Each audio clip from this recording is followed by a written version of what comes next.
Hello student, कैसे हो। Finally आपके लिए कक्षा 8वीं वालों का सामाजिक विज्ञान का पेपर लेके आ चुके हैं, जो कि आपकी वार्षिक परीक्षा चल रही है। और मैं आपको बता देता हूँ, यह आपका मॉडल पेपर है, क्योंकि आप मॉडल पे आपके रियल पेपर नहीं आ रहे हैं।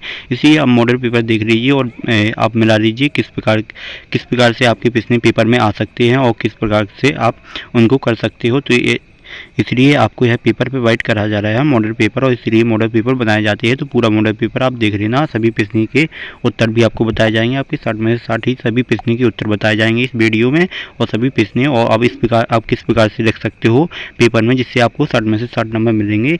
आपको इस प्रकार से आप देखना है कि इस प्रकार से आपको लिखना है, जिस प्रकार से मैंने आपको बताया है उसी प्रकार से आपको लिखना है। तो इसी प्रकार से आप क्लास में टॉप कर सकते हो बस। और आपके जितने भी दोस्त हैं उनको भी शेयर कर दीजिए यह वीडियो, और जिसने अभी तक चैनल को सब्सक्राइब नहीं किया तो चैनल को भी सब्सक्राइब कर लीजिए, क्योंकि हम ऐसे ही लगातार आपके लिए वीडियो लेके आ रहे हैं। तो यहाँ पे देख सकते हो कक्षा 8वीं वालों के लिए सामाजिक विज्ञान का मॉडल पेपर आपको दिया जा रहा है। आपकी वार्षिक परीक्षा हो रही है, जो कि 2023-24 की आपकी परीक्षा चल रही है। आपका 60 नंबर का पेपर आ रहा है। आपका समय 2.5 घंटे का दिया जा रहा है। और चलते हैं अपन प्रश्न की ओर पे। तो यहाँ पे देख सकते हो बहुविकल्पीय प्रश्न, जो कि 1 से 5 तक दिए जाएंगे। आपका निर्देशक आता है, प्रत्येक प्रश्न के 4 विकल्प दिए गए हैं। सही विकल्प चुनकर उत्तर लिखिए। प्रत्येक प्रश्न में आपको 1 अंक निर्धारित है। तो यहाँ पे आपका प्रश्न पहला आ जाता है, जिसमें लिखा है फ्रांस का अर्थ होता है आपका प्रश्न। इसका आपका सही आंसर बता देना है। इसका होता है आपका शाही आदेश। आपका शाही आदेश इसका सही आंसर हो जाता है। फिर आता है आपका प्रश्न दूसरा, जिसमें लिखा है हैदरा अली और टीपू सुल्तान निम्न में से कहाँ के शासक थे। तो इसका आपका सही आंसर हो जाएगा मैसूर को। आपका बी वाला सही आंसर हो जाएगा मैसूर। फिर आता है आपका प्रश्न तीसरा, जिसमें लिखा है ए ईस्ट ऑफ ब्रिटिश इंडिया की किस विद्वान की रचना है। तो इसका आपका आ जाएगा जैसमिल। आपका बी वाला आपका सही आंसर हो जाएगा।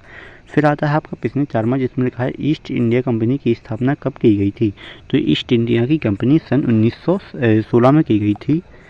तो फिर आता है आपका प्रश्न 5वां, जिसमें लिखा है खुश नसीब या सुलखनवी ऐसे लोग होते हैं जो बहुत सुधार ढंग से है। तो इसका आ जाएगा आपका सही आंसर लिखते हैं।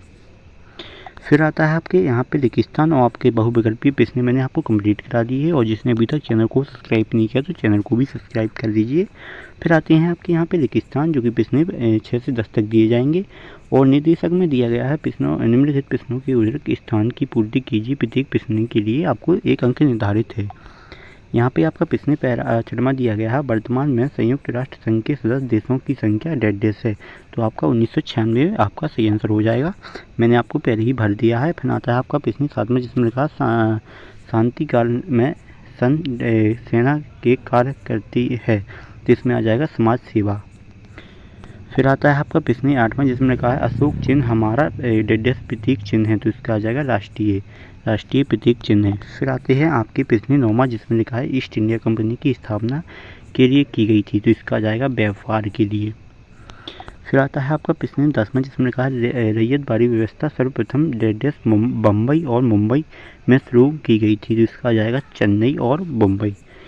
फिर आते हैं आपके अति लघु उत्तरीय प्रश्न। रेगिस्तान मैंने आपके कंप्लीट करा दिए हैं, 5 नंबर आपके कंप्लीट करा दिए। फिर आते हैं आपके यहाँ पे अति लघु उत्तरीय प्रश्न।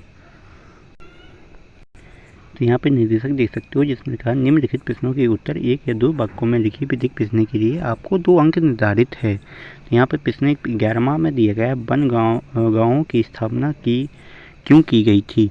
तो इसके अपन पहले प्रश्न देखेंगे, फिर इसके उत्तर आपको सभी बता देंगे। ये देख सकते हो सभी उत्तर आपको प्रोवाइड करा दिए जाएंगे। बस आप वीडियो बनी रहिए, चैनल को सब्सक्राइब कर लीजिए। अपन पहले इसके प्रश्न देखते हैं। तो इस प्रश्न 11वां में लिखा है वन गाँवों की स्थापना क्यों की गई थी। फिर आता है जैसलमेर कौन था। आपका 13वां आता है मुगल सम्राट विद्रोहियों का सर्वप्रथम करने के लिए क्यों तैयार हुए।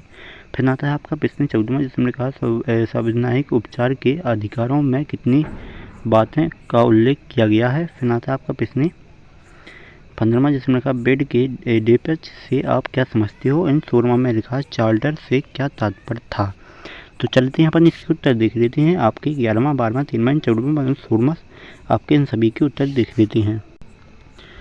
तो ये रहा आपका प्रश्न 11वां, तो आप इसका स्क्रीनशॉट कर लीजिए, नोट कर लीजिए। फिर आता है आपका प्रश्न 11वां, तो प्रश्न 11वां का ये रहा उत्तर, तो आप इसको नोट कर लीजिए, स्क्रीनशॉट कर लीजिए। और जिसने अभी तक चैनल को सब्सक्राइब नहीं किया तो चैनल को भी सब्सक्राइब कर लीजिए। एंड ये रहे आपका प्रश्न 13वां एंड 14वां, 15वां, 16वां, 17वां, इन सभी के उत्तर आप देख सकते हो। इन सबका स्क्रीनशॉट कर लीजिए और ये देख सकते हो 16वां। इन फिर आते हैं आपके प्रश्न 17वां से प्रश्न, तो चलते अपन प्रश्न 17वां के देख लेते हैं। तो यहाँ पे प्रश्न 17वां आ जाता है, जिसमें लिखा है लघु त्रि प्रश्न जो कि 17 से 22 तक दिए जाएंगे। तो निर्देशक में देख सकते हो निम्नलिखित प्रश्नों के उत्तर 30 से 40 शब्दों में लिखिए। प्रत्येक प्रश्न के लिए आपको 3 अंक निर्धारित है। फिर आता है आपका प्रश्न 17वां, जिसमें लिखा है विपक्षी दर किसे कहते हैं, जिसमें आपको बताना है 17वां में विपक्षी दर किसे कहते हैं। फिर आता है आपका 18वां, जिसमें लिखा है ताटकीय एवं शुष्क प्रदेशों में मृदा अपरदन की रोकथाम किस प्रकार की जाती है। फिर आता है आपका प्रश्न 19वां, जिसमें लिखा है स्थानांतरित किसी के क्या है, एक किसी के क्या हानि है, लिखिए। फिर आता है लोगों को एक संसाधन क्यों समझा जाता है। फिर आता है आपका प्रश्न 21वां, जिसमें लिखा है किसी लोकतंत्र देश को संविधान की जरूरत क्यों पड़ती है। एंड 22वां आता है आपका औद्योगिक तंत्र से आप क्या समझते हैं, उदाहरण सहित लिखिए, समझाइए। तो चलते अपन इसके उत्तर देख लेते हैं। तो ये रहा आपका प्रश्न 17वां, जिसमें लिखा संसद में बहुमत प्राप्त दर गठबंधन दर का विरोध करने वाले सभी राजनीतिक दल विपक्षी दल कहलाते हैं। फिर आता है आपका प्रश्न 18वां, जिसमें लिखा ताटकीय और शुष्क प्रदेशों में मृदा अपरदन को बचाने हेतु पवन गति को रोकने के लिए वृक्ष कतारों में लगाए जाते हैं, जिसे मेखल कहते हैं। फिर आता है आपका प्रश्न 19वां, जिसमें लिखा है स्थानांतरीय कृषि में वृक्षों की कटाई और जलकार भूखंड कोष किया जाता है, तब राखों को मृदा में मिलाया जाता है और फसल उगाया जाता है। भूमि का उपतारण की संपत्ति के बाद वह भूमि क्षय दी जाती है और कृषक नए भूखंड पर चलाया जाता है। फिर आता है आपका प्रश्न 20वां, जिसमें लिखा है लोगों को संसाधन इसलिए माना जाता है क्योंकि वे अपनी आवश्यकताओं और योग्यताओं द्वारा प्राकृतिक के उपलब्ध वस्तु को संसाधन में परिवर्तित करते हैं। फिर आता है आपका 21वां, जिसका आप स्क्रीनशॉट कर लीजिए। फिर आता है आपका प्रश्न 22वां, तो आप इसका भी स्क्रीनशॉट कर लीजिए। अब फिर आती है आपके प्रश्न 23वां, तो प्रश्न 23वां आती है। तो चलते अपन इसके प्रश्न उत्तर देख ले, पहले प्रश्न देखते हैं फिर उसके बाद उत्तर देख लेंगे। तो ये रहे जिसमें अपन को दीर्घ उत्तरीय प्रश्न बताने हैं, जो कि 23 से 26 तक दिए जाएंगे। यहाँ पर निर्देशक देख सकते हो, निम्नलिखित प्रश्नों की आपको 70-80 शब्दों में लिखनी है। प्रत्येक प्रश्न के लिए आपको 5 अंक निर्धारित दिए गए हैं। तो यहाँ पर प्रश्न 23वां आता है, जिस मिल और टॉपर मैक्सो ऐसे क्यों सोचते थे कि भारत में यूरोपीय शिक्षा अनिवार्य है। फिर आता है आपका प्रश्न 24वां, जिसमें लिखा प्रथम युद्ध के भारत पर कौन सी आर्थिक असर पड़े। फिर आता है आपका प्रश्न 25, जिसमें लिखा एक अच्छे संविधान देश की बुनियादी संरचना को दुष्यंत भावनाओं से बचाएं और उदाहरण से समझाइए। फिर आता है आपका प्रश्न 21वां, प्रश्न 26वां, जिसमें लिखा है वन हमारे लिए किस प्रकार उपयोग है, समझाइए। तो आपको बताना है। तो चलते हैं अपन इसके उत्तर देख लेते हैं। तो ये रहा आपका प्रश्न आपका 23वां, इसका उत्तर आप देख लीजिए। आपको 3 हेडिंग लिखनी है और इसका आपको नोट कर लेने हैं, स्क्रीनशॉट कर लीजिए। फिर आता है आपका प्रश्न 24वां, जिसमें आपको पहले विश्व युद्ध में भारत में पर निम्नलिखित प्रभाव पड़े तो आपको बता देना है। फिर आता है आपका प्रश्न 25वां, जिसमें आपको बताना है संविधान हमारे एक ऐसे फैसले लेने से रोकता है जो जिससे, तो आप इसका स्क्रीनशॉट कर लीजिए और नोट कर लीजिए।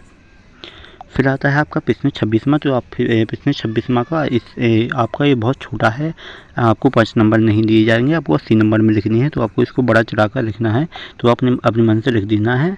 तो और आप सभी, और जिसने अभी तक चैनल को सब्सक्राइब नहीं किया तो चैनल को भी सब्सक्राइब कर लीजिए। मिलते हैं अगली वीडियो में, आप सभी को बहुत बहुत धन्यवाद।